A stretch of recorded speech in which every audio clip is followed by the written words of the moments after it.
آج آپ کے سامنے میں کتب اہل سنت سے جو مخالفین بات پیش کرتے ہیں اس کا آپ کے سامنے میں جواب دینے جاؤں گا جو وہ روایت پیش کرتے ہیں. ٹھیک ہے، تو سب سے پہلے تو آپ یہ ذہن میں رکھیں کہ مخالفین ثابت کیا کرنا چاہتے ہیں. مخالفین ثابت کرنا کیا چاہتے ہیں، ان کا دعویٰ کیا ہے. جب تک آپ کو یہ سمجھ میں نہیں آئے گا تب تک آپ جو وہ دلائل پیش کرتے ہیں وہ آپ جو ہے وہ صحیح اندازہ نہیں کر پائیں گے. اسی لیے سب سے پہلے آپ ان کا نظریہ سمجھیں، اس کے بعد آپ ان دلائل کو دیکھیں جو وہ دلائل دیتے ہیں. ٹھیک ہے جی، تو جب وہ دلائل آپ دیکھیں گے تو آپ سمجھ جائیں گے کہ یہ ایک جھوٹ ہے، ڈھکوسلا ہے اور کچھ نہیں ہے. جو یہ دعویٰ کرتے ہیں ان کے مطابق ان کی کوئی ایک بھی دلیل نہیں ہے، کوئی ایک بھی دلیل ان کے پاس نہیں ہوتی اپنے دعویٰ کے ثبوت میں.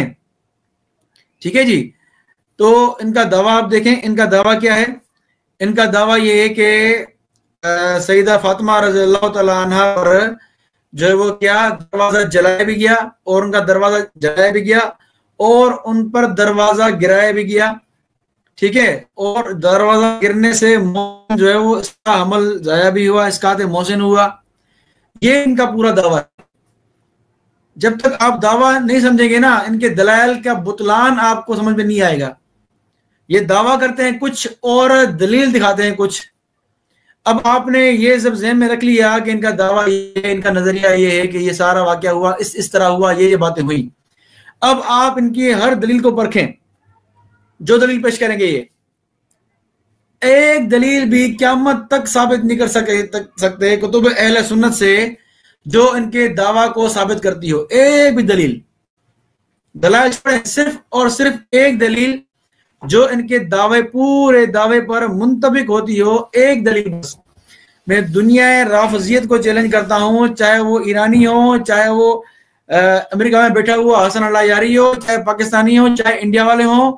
آپ اپنا پورا دعویٰ بتائیں، کتب اہل سنت سے ایک دلیل دے دیں. آپ کبھی قیامت تک ان میں دم نہیں ہے، یہ ایسا نہیں کر سکیں گے. اس لیے میرے سامنے آتے نہیں ہے. یہ چیلنج دیے ہوئے 2 ہفتے ہو گئے ہیں، میرے سامنے آنے کو تیار نہیں ہے. ایرانی ہو یا اللہ یاری ہو، جس کو بھی سامنے لانا ہے میرے سامنے لاؤ، اس موضوع پر مجھ سے بات کریں. میں تو کہتا ہوں کہ 2 نشستیں رکھیں. ایک نشست میں شیعہ کتابوں سے ہم بات کریں گے کہ شیعہ کتابوں میں اس واقعے کی اوقات کیا ہے. دوسری نشست میں ہم بات کریں گے کہ سنی کتابوں میں تم اپنا دعویٰ ثابت کرو. پوری دنیا شیعت کو میرا چیلنج ہے. آئیں ہمارے چینل پہ آئیں اور مجھ سے بات کریں اس مسئلے پر. لیکن نہ ایرانی میں ضرورت ہے، نہ پاکستانی میں ضرورت ہے، نہ انڈیا والوں میں ضرورت ہے، نہ امریکہ میں بیٹھے اتنے ڈینگے مارنے والے بڑے اللہ یاری میں ضرورت ہے جو کہتے ہیں کہ اللہ یاری سے بات کرو، اللہ یاری سے بات کرو. تو اس کو لائیں ہمارے چینل پر، میں بات کروں گا اس سے انشاءاللہ. ٹھیک ہے، اسی موضوع پر بات کروں گا. اور 2 نشستیں ہوں گی، ایک نشست نہیں ہوگی، 2 نشستیں ہوں گی. ایک میں شیعہ کتابوں سے ہم بات کریں گے، دوسرے میں سنی کتاب سے ہم بات کریں گے. ٹھیک ہے جی، صحیح لنک تھا گروپ میں شیئر کر یوٹیوب تھا. تو یہ آپ کے سامنے میں نے ایک چیلنج دہرایا تھا، دوبارہ دیا تھا، وہ دوبارہ دہرا دیا. میں نے لنک شیئر کر دیا ہے اپنے یوٹیوب پہ جو ہے وہ کمنٹس میں. آپ جو بھی ساتھی آنا چاہیں وہ اس کمنٹ کے ذریعے آ سکتے ہیں اور اپنے خیالات کا اظہار کر سکتے ہیں. لیکن آئیں سب سے پہلے ان رافضیوں کی حقیقت آپ کے سامنے رکھوں. میں پہلے آپ نے دعویٰ تو دیکھ لیا کہ دعویٰ ان کا کیا ہے کہ بھئی دروازہ جلایا بھی، دروازہ گرا بھی، اور سارا عمر نے کیا، اور جو ہے وہ محسن کا اسقاط ہوا وغیرہ وغیرہ. ٹھیک، اب آئیں دیکھتے ہیں سب سے پہلی دلیل جو یہ پیش کرتے ہیں کہ بھئی سیدنا ابو بکر صدیق رضی اللہ تعالیٰ عنہ نے افسوس کیا. کیا کیا جی؟ افسوس کیا کہ کاش میں سیدہ فاطمہ کا دروازہ نہ کھولتا. ٹھیک ہے، اور اس پہ ایرانیوں نے جو وہ 3 لائیو اسٹریمیں کر دی ہیں، لیکن ان میں اتنی جرت نہیں ہے کہ میرے سامنے آ کے بات کر سکے مجھ سے. بس اپنے عام سنیوں سے بات کریں گے اور ان کے سامنے بڑی ڈینگیں ماریں گے، لیکن میرے سامنے آنے سے جو ہے وہ ان کی زبانیں بند ہو جاتی ہیں. چاہے کوئی بھی ان کا ایرانی ہو، چاہے جواد ابوالقاسمی ہو، چاہے کسی کو بھی لائیں میرے سامنے، کھلا چیلنج کے سامنے آئیں میدان میں. اتنے جو ہے وہ غیرت مند ہونا، آؤ میرے سامنے. تو تو سیدنا ابو بکر صدیق رضی اللہ تعالیٰ عنہ سے روایت پیش کرتے ہیں کہ کاش میں سیدہ فاطمہ کا دروازہ نہ کھولتا. ٹھیک ہے جی. پھر کہتے ہیں کہ بھائی اس کو ابن حبان نے جو ہے اس میں ایک راوی ہے علوان بن داؤد جس پہ اہل سنت اعتراض کرتے ہیں. ٹھیک ہے. اس کے بارے میں کیا کہتے ہیں کہ علوان بن داؤد جو یہ روایت ہے یہ ابو صدیق والی کہ سیدنا ابو صدیق نے افسوس کیا کہ بھئی میں کاش دروازہ نہ کھولتا فاطمہ کا. اس میں جو راوی جو ہے وہ یہ روایت جو ہے وہ کیا ہے حسن ہے.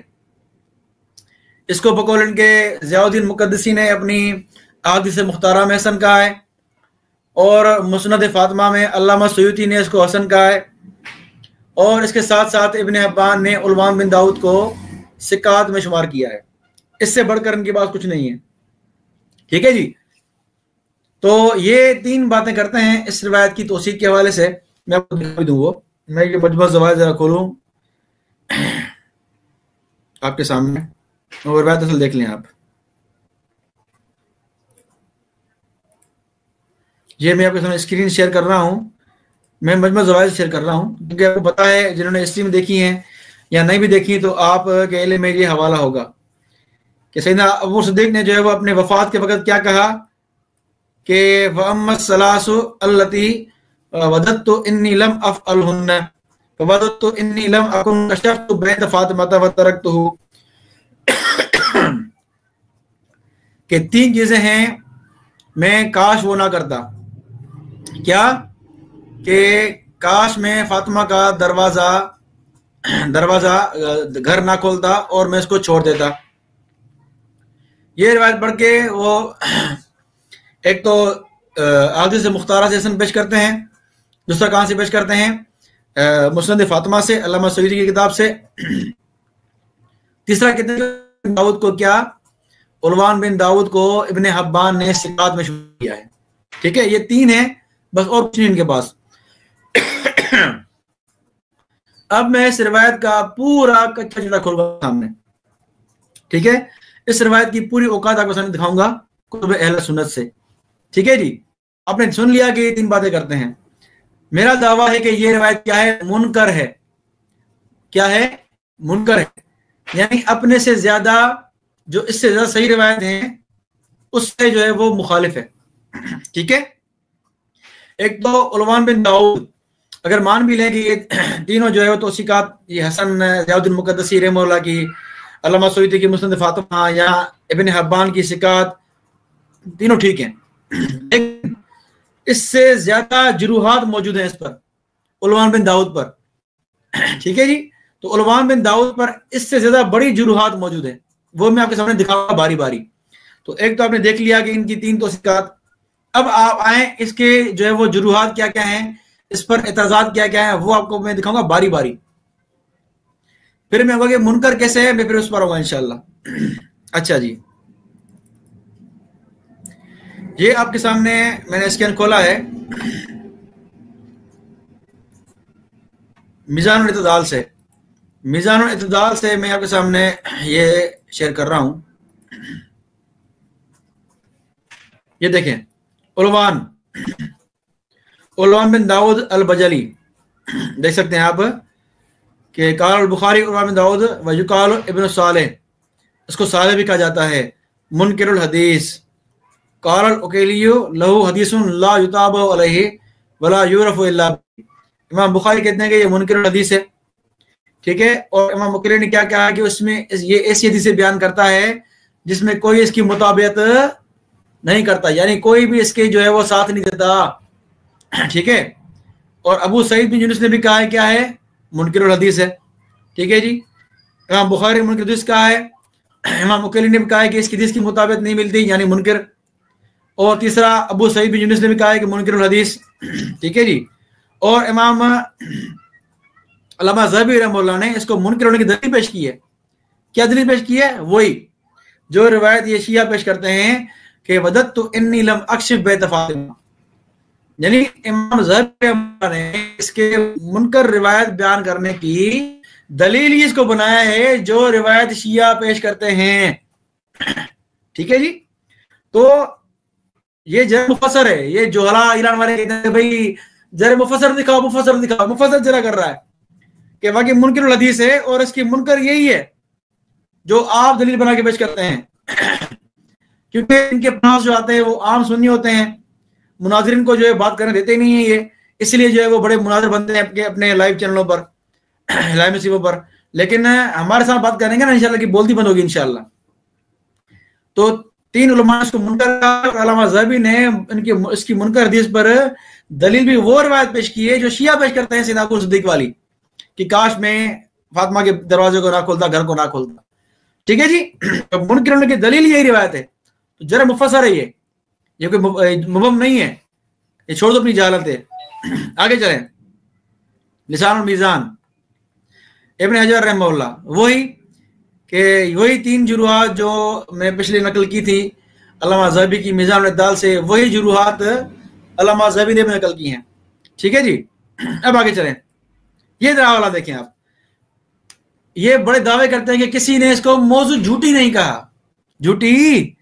کہا، تو ان کم علموں کو میں ذرا بتاؤں یہ جھوٹی بھی کہا ہے۔ یہ آپ دکھائیں کتاب تاریخ الاسماء والضعفاء والکذابین ابن شاہین رحمہ اللہ، ٹھیک ہے جی، اس میں آپ دیکھ سکتے ہیں ابن شاہین رحمہ اللہ نے اپنی کتاب میں عنوان سے باب باندھا ہے، صفحہ 131 ہے میرے پاس، ٹھیک ہے جی، یہ آپ دیکھ سکتے ہیں من اسمہ عنوان، ٹھیک ہے، یہ عنوان بن داؤد کی بات چل رہی ہے۔ وفی کتاب جدی ان ابن رشدین قال سألت احمد بن صالح ان حدیث عنوان بن داؤد، کہ عنوان بن داؤد کی حدیث میں بارے پوچھا، الذی یروی اصحابنا، جو ہمارے اصحاب روایت کرتے ہیں، فقال ھذا حدیث موضوع کذب، ہاں جی ایرانیو، جھوٹی نہیں ہے، آپ کا علم محدود ہے بیچارو، آپ اپنے ہی گھر میں بیٹھے رہنا، انجینئر مودودی مرزا اور آپ اپنے گھر کے رہ گئے ہیں بس، ٹھیک ہے، تو آپ گھر پہ ہی رہو، سامنے مت آنا کبھی بھی۔ فقال ھذا حدیث موضوع کذب لا ينبغي ان يكتب ولا يقرأ ولا يحدث به، ابن شاہین کہہ رہے ہیں کہ اس حدیث کو لکھنا بھی جائز نہیں ہے، اس کو پڑھنا بھی جائز نہیں ہے، اس کو بیان کرنا بھی جائز نہیں ہے۔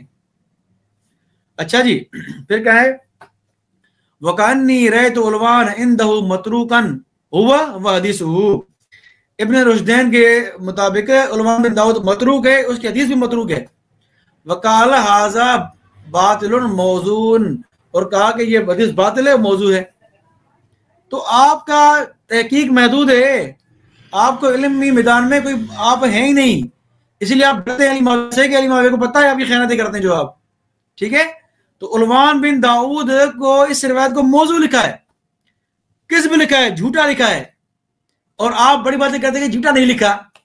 ہمارے سامنے ہم دکھائیں گے نا تمہیں، اب تیاری کرنا، دلائل دے رہا ہوں، تیاری کرنا، پھر تمہیں جرأت ہونا میرے سامنے آنا، میں مخاطب ہوں ایرانیوں سے اور دوسرے سارے شیعوں سے، میں دلائل دے رہا ہوں، تیاری کرو میرے دلائل پر، اور میرے سامنے آؤ، اسی بہانے غیرت کرو، لیکن تمہیں غیرت نہیں ہے، جرأت نہیں ہے، میرے سامنے آؤ گے نہیں انشاءاللہ، پتہ ہے مجھے، ٹھیک ہے۔ تو عنوان بن داؤد جس کی بڑی ڈینگیں مارتے ہو، عنوان یہ عنوان وہ، تو عنوان کا حال تو یہ آپ کے سامنے ہے، ٹھیک ہے جی۔ ایک اور میں دلیل پیش کروں، یہ کہتے ہیں نا کہ جھوٹ نہیں ہے، جھوٹ نہیں ہے، آپ کو جھوٹے ہم دکھائیں گے، ضعیف نہیں ہے، آپ کو ضعیف ہم دکھائیں گے۔ اچھا، یہ دوسرا والا دیکھیں آپ، یہ آپ دیکھیں المنتخب من الخلال، جو ہے وہ امام ابن قدامہ المقدسی رحمہ اللہ، اس کا آپ دیکھیں، یہ صفحہ نمبر ہے 296 صفحہ نمبر ہے اس کا، ٹھیک ہے جی۔ اور آپ دیکھیں، قال سألت احمد عن حدیث لیث بن سعد طالب عن حمید بن عبد الرحمن عن ابی انه دخل على ابی بکر فی مرضی فسلم، یہی روایت جو شیعہ پیش کرتے ہیں، وما انی ما آسی الا، یہی روایت، ٹھیک ہے، الحدیث، یہ پوری روایت۔ پھر امام احمد نے کیا کہا، لیس صحیحا، امام احمد کہہ رہے ہیں کہ صحیح نہیں ہے، ٹھیک ہے۔ قلت کیف ذا، تو پوچھنے والے نے کہا وہ کیسے، امام احمد نے کہا کہ اخذا من کتاب ابن دابن فوضعه علی اللیث، کہ اس یہ جو روایت ہے یہ اخذ من کتاب ابن داب کی کتاب سے روایت لی گئی ہے، فوضعه علی اللیث، تو ابن داب نے لیث پر یہ جھوٹ باندھا ہے، ابن داب نے لیس پر یہ جھوٹی روایت گھڑی ہے. یہ کون کہہ رہے ہیں؟ احمد بن حنبل رحمہ اللہ. ٹھیک ہے. اب مقدم متاخر کے بہانے کرتے ہو نا, اب یہاں متاخر کے بہانے کرو, متقدمین متاخرین, یہاں اصول سب بھول جاؤ گے. ٹھیک ہے. تو احمد بن حنبل کہتے ہیں کہ ابن داب سے لیا ہے اور ابن داب نے لیس پر جھوٹ باندھا ہے. یہ قال الخلال قال ابو بکر بن صدقہ روا هذا الحديث عن علوان بن داؤد البجلی من اہل کرکیسا. علوان بن داؤد البجلی نے اہل کرکیسا کی حدیث لیے, وہ یحدث بعض الاحادیث عن ابن داب, اور ابن داب سے روایت بیان کرتا ہے. ورأیت هذا الحديث من حدیثه, اور یہ امام خلال خود کہتے ہیں کہ میں نے یہ دیکھی حدیث ابن داب سے اس کی, یعنی ابن داب سے ہی روایت لی گئی ہے. دو محدث کہہ رہے ہیں, امام خلال بھی کہہ رہے ہیں, امام احمد بھی کہہ رہے ہیں. تو ابن داب کے جھوٹوں میں سے ایک جھوٹ ہے یہ. ٹھیک ہے جی. ان داب سے. علوان فی نفسی لا باس بھی, علوان خود میں کوئی جو ہے وہ اعتراض نہیں ہے. ٹھیک ہے. تو علوان نے یہ حدیث کس سے لیے؟ ابن داب سے لیے. ٹھیک ہے. خود علوان بقول ان کے اس میں کوئی شک نہیں ہے. ٹھیک ہے. چلو وہ ضعیف نہیں ہے, لیکن یہ روایت جو لی ہے وہ ابن داب سے لی ہے اور وہ جھوٹ ہے, اس نے گھڑی ہے یہ بات. ہاں جی بتاؤ. دو محدث امام احمد ابن خلال دو کہہ رہے ہیں کہ موضوع, تیسرا ابن شاہین, تینوں نے کہا کہ موضوع ہے, جھوٹی ہے. ہاں جی ایرانیوں, تمہاری علمی اوقات ہے نہیں. انشاءاللہ میرے سامنے آؤ, میرے سامنے بات کرو, تمہاری میرے سے گھسیٹوں گا علمی میدان میں, تم یاد رکھو گے انشاءاللہ. بڑی باتیں کر رہے ہیں پر. تو آپ کے سامنے میں نے یہ جو ہے وہ اس روایت کی اوقات دکھائی کہ اس روایت کی اوقات کیا ہے. ٹھیک ہے جی. باقی راہ جن علماء نے حسن لکھا ہے ان کی اپنی رائے ہے. ٹھیک ہے. ہر کسی کی اپنی تحقیق ہوتی ہے, ہر عالم کی اپنی تحقیق ہوتی ہے. کس عالم کے سامنے کسی راوی کی جرح سامنے آتی ہے, کسی کی نہیں آتی. ٹھیک ہے. تو کم از کم یہ راوی ایسا ہے جس پر جرح زیادہ ہیں, اور توثیقات جو ہے وہ صرف حسن درجے کی ہیں, اور جروحات جو ہے موضوع درجے کی ہیں. جروحات کیا ہیں؟ درجہ موضوع کی ہیں. تو کیوں ہم ایسی بات مانیں جس کو 3 علماء نے موضوع لکھا ہے, جس کو جو ہے وہ علماء نے ضعیف تک لکھا ہے, اور ایک ضعیف کا حوالہ میں نے پیش کیا تھا وہ ذرا پیش کروں آگے. مجموع الزوائد میں اس کو ضعیف لکھا گیا ہے. ٹھیک ہے جی. یہ آپ دیکھیں مجموع الزوائد میں اس کو علامہ حسمی نے ضعیف لکھا ہے. ٹھیک ہے جی. اور یہ جو پڑھتے ہیں نا کتاب ضیاء الدین مقدسی رحمہ اللہ کی یہ احادیث مختارہ, اس کے حاشی میں یہی کو نقل کیا حاشی والا نے. اس کے بارے میں کہتے ہیں بھائی حاشی والا ہے نا, حاشی والا لکھا ہے. ہاں اب حاشی والا نہیں مانا میرے سامنے, کبھی بھی تم حاشیہ نہیں مانا میرے سامنے. اچھا اب یہی روایت ہے, اس کو کیا کہا ہے؟ وفیہ علوان بن داؤد وهو ضعیف وهذا الاثر مما انکر علیہ. اسی ابو صدیق کی روایت کے بارے میں ہی اس کو منکر کہا گیا ہے. ہاں جی. تو کتنوں نے اس کو ضعیف کہا ہے, کتنوں نے اس کو جھوٹا کہا ہے اس روایت کو, آپ مجھے بتائیں اب. ٹھیک ہے. آپ جواب دیں, اصول حدیث کے مطابق مجھے جواب دیں. اگر آپ نے جرت ہے, دم ہے آپ میں, تو آئے اس کے جواب دیں مجھے. میرے جو پچھلی اسٹریم جس کا جواب دیا ہے نہیں آپ نے کسی راوی نے, پچھلی اسٹریم میں میں نے آپ کو گھر سے جوتے مارے, لیکن آپ میں جرت نہیں ہوئی کہ آپ میرے جواب دے سکیں.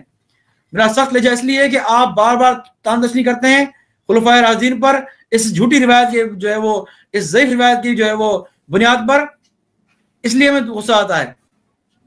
آپ یتیم علمی میدان میں, شیعہ مذہب علمی میدان میں بالکل یتیم ہے. یہ میرا دعویٰ ہے الحمدللہ. جرت اس میں ہے تو میرے آگے بات کریں میرے سامنے آ کر. اچھا جی. تو یہ ایک پہلی جو ہے وہ میں نے بات کی آپ کے سامنے, پہلی سند, پہلی روایت پر بات کی میں نے آپ کے سامنے. اور یہ منکر بھی ہے. منکر دکھاؤں میں آپ کو ذرا, یہ بھی آپ دیکھیں. جو بھی شیعہ دیکھ رہے ہیں میری سب باتیں پہنچائیں ایرانیوں کو, اللہ یاری کو, تاکہ ان سب کو غیرت ہو کہ علی محمد میں چیلنج کر رہا ہے. تمہیں جرت ہے تو آؤ, کہ تمہیں شرم میں آیا نہیں کہ علی محمد تم چیلنج کر رہا ہے, تم آتے نہیں ہو شیعہ مناظرین. اچھا جی. منکر روایت کیسے ہے یہ آپ دیکھیں. المصدق صحیح ہے امام حاکم کی. ٹھیک ہے جی. اس میں آپ دیکھیں, اس میں تھوڑی لمبی روایت ہے. ٹھیک ہے جی. اچھا مصدق جلد نمبر 40 ہے, جلد نمبر 3 ہے اس کا, اور صفحہ نمبر دیکھیں آپ اس کا 80 اور 81. ٹھیک ہے. تو یہ آپ دیکھیں کہ صحابی بیان کر رہے ہیں، صحابی کوئی تابعی وابی نہیں ہے، ٹھیک ہے، ان ابی سعید خدری رضی اللہ تعالیٰ عنہ، صحابی ہیں ابو سعید خدری رضی اللہ تعالیٰ عنہ، وہ بیان کر رہے ہیں، ٹھیک ہے جی، مرسل روایت نہیں ہے، مسند روایت ہے۔ لما توفی اللہ کے نبی صلی اللہ علیہ وسلم کی جب وفات ہوئی تو انصار میں سے خطیب کھڑا ہوا اور جو ہے وہ مہاجرین کا جو اختلاف خلافت کا چلا، ٹھیک ہے جی، یہ خلافت کا اختلاف چلا۔ پھر آگے چلے، میں بات ختم کرتا ہوں۔ جب سیدنا ابو صدیق کو خلیفہ منتخب کیا گیا تو سیدنا ابو صدیق کیا فلما کاد ابو بکر علی المنبر نظر فی وجوہ القوم، تو ابو صدیق نے ممبر پہ کھڑے ہو کر، اب خلافت کی بات ہے، خلافت کی بات کی بات ہے، جب خلیفہ منتخب ہے، کھڑے ہوئے ممبر پر اور دیکھا لوگوں کو، لوگ جو مسجد میں موجود تھے، مسجد نبی میں، سب کو دیکھا، فلم یرا علی کو نہ دیکھا، فقال ناس من الانصار، تو کس کو کہا؟ انصار میں سے کہا لوگوں کو، عمر نہیں، خالد بن ولید نہیں، کنفذ نہیں، کس کو کہا؟ انصار کو بھیجا۔ فاتوا به، تو سیدنا علی کو لائے، کس کے سامنے؟ ابو بکر کے سامنے لائے۔ فقال ابو بکر نے کیا فرمایا علی سے؟ ابن عم رسول اللہ ختنہ اردت ان تشق علی المسلمین، کہ اے نبی کے چچا کے بیٹے اور اے نبی کے نواز جو ہے وہ داماد، کیا آپ چاہتے ہو کہ مسلمانوں میں اختلاف ہو؟ فقال لا تثریب یا خلیفۃ رسول اللہ، اے خلیفہ رسول آپ پر کوئی ملامت نہیں۔ فبایعہ، علی نے بیعت کی، نہ کوئی جھگڑا، نہ کوئی گھر جلا، نہ کوئی دروازہ جلا، نہ کوئی فاطمہ پہ حملہ ہوا، کچھ بھی نہیں۔ اور روایت بھی صحیح ہے، امام حاکم نے بھی علی شرط الشیخین کہا ہے، علامہ ذہبی نے بھی کچھ اختیار کیا ہے، ٹھیک ہے۔ انصار جا رہے ہیں، نہ عمر جا رہے ہیں، نہ انفس جا رہا ہے، نہ کوئی اور جا رہا ہے، جہاں انصار ہیں سیدنا علی کو لا رہے ہیں، نہ کوئی جھگڑے کی بات ہے، نہ کسی کی بات ہے، آ کر انہوں نے بیعت کی ہے اور کہا کہ اے خلیفہ رسول آپ پر کوئی ملامت نہیں ہے، ٹھیک ہے جی۔ آگے چلیں، اس کے بعد دیکھا کہ بھئی زبیر بھی نہیں ہے، پھر زبیر کو جو ہے وہ لایا گیا اور ان کو کہا کہ اے نبی کے کزن چچا کے بیٹے یعنی پھوپھی کے بیٹے اور اے نبی کے حواری، کیا تم چاہتے ہو کہ اختلاف ہو مسلمانوں میں؟ تو زبیر نے بھی وہی بات کی جو سیدنا نے بات کی۔ پھر فبایعہ، دونوں نے بیعت کی، علی بیعت کر رہے ہیں، زبیر بیعت کر رہے ہیں، کوئی جھگڑا نہیں، کوئی اختلاف نہیں۔ اب یہ صحیح روایت ہے، اللہ شرط الشیخین نے امام حاکم بھی کہہ رہے ہیں، علامہ ذہبی نے بھی یہ پیچھے کہا ہے، ٹھیک ہے، علامہ ذہبی نے پیچھے کہا ہے، کیا کہا ہے؟ سکت عنہ الذہبی فی التلخیص، ذہبی نے بھی کوئی اعتراض نہیں کیا۔ اب یہ اتنی صحیح روایت ہم چھوڑ کر ہم جائیں علوان بن داؤد کے پاس، جس کو 3 علماء جو ہے وہ موضوع کہہ رہے ہیں، جن کو علماء نے ضعیف تک لکھا ہے، جن کو منکر تک لکھا ہے، ہم اس کے پاس کیوں جائیں؟ ہمیں کوئی ضرورت نہیں ہے علوان بن داؤد کی، ٹھیک ہے جی۔ تو میں نے آپ کے سامنے تفصیلاً اس بات کا رد کیا کہ یہ روایت منکر ہے، ٹھیک ہے۔ اب کس میں جرت ہے میرے سامنے آ کے بات کرے اس روایت پر؟ چیلنج، سارے شیعوں کو چیلنج ہے۔